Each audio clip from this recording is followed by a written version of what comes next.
And like when it came, oh my gosh, when it came to sort of like online posting, I definitely like wanted to get into like influencer marketing, but like influencer marketing is like not the thing anymore, I think.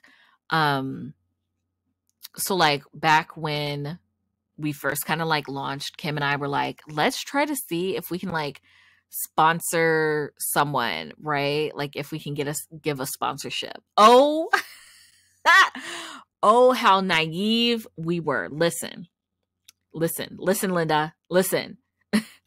um Sponsorships is such a slippery slope. Like I know that lots of creators talk about like, yeah, these big businesses, when they pay for like influencer marketing or like influencer sponsorships, they like pay pennies compared to what they make, right? And it was like such a viable option for them because it's like no longer do you have to pay hundreds of thousands of dollars for like a billboard. You could just pay like, I don't know, an Instagram model like a couple hundred, a couple $1,000, be like, here's $5,000, do a post about our like, I don't know, blush, right? And like profit. But like when it comes to a small business, especially since we were like, yeah, we just launched like last Tuesday, y'all, or like last I don't know, like last month, it definitely was eye-opening to see a lot of different influencers, especially the ones that I watch and follow, pretty much just be like, they say their rates and you're like, I don't have that kind of money. Like, I don't have just like 10K to blow on a fucking Instagram post. And so it was definitely like humbling. And honestly, if you're a small business and you have like any sort of brand ambassadors or you're like paying for sponsorships, I don't know how you're doing it.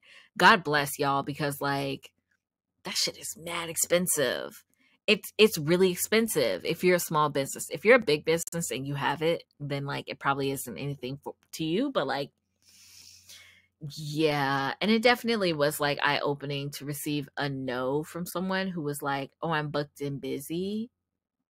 And like you don't know if like, are they really saying this because they actually are booked and busy, or like they're just trying to say it politely because you're like, oh, I'm a small business, and they're like, bitch, you don't have any money. No, um and I just take it in stride. Like I just don't bother responding. I'm like, cool, thanks for your time. um but it definitely like hurts your feelings. It makes you feel a certain way. It makes you feel a type way, and it hurts your feelings. So like, yeah, it's been interesting.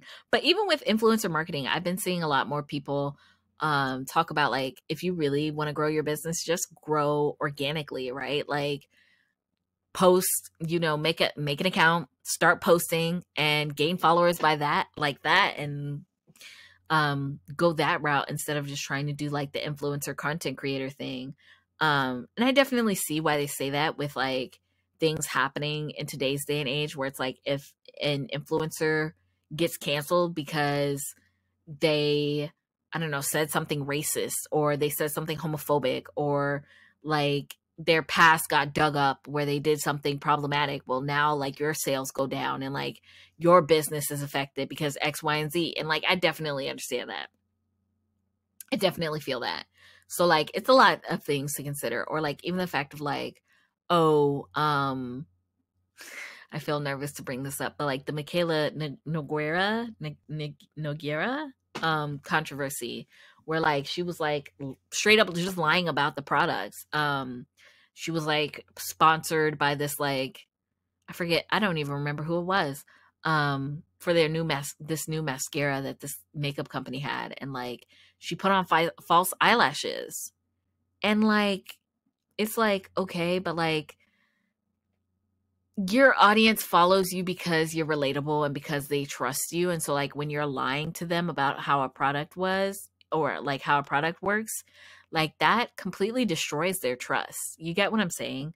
So like I definitely have seen like over and over and over again about like influencers making a big oopsie, and then like they get canceled, or even like they may not necessarily align with like what you align with, and that's rough. Basically, it's hard out here. Like so many influencers have been getting canceled for X or Y or Z, and it's just like, or like you do sponsor them, but then they do something dumb, and you're just like, okay. And I mean, that's what contracts are for. I totally get that, but also just like,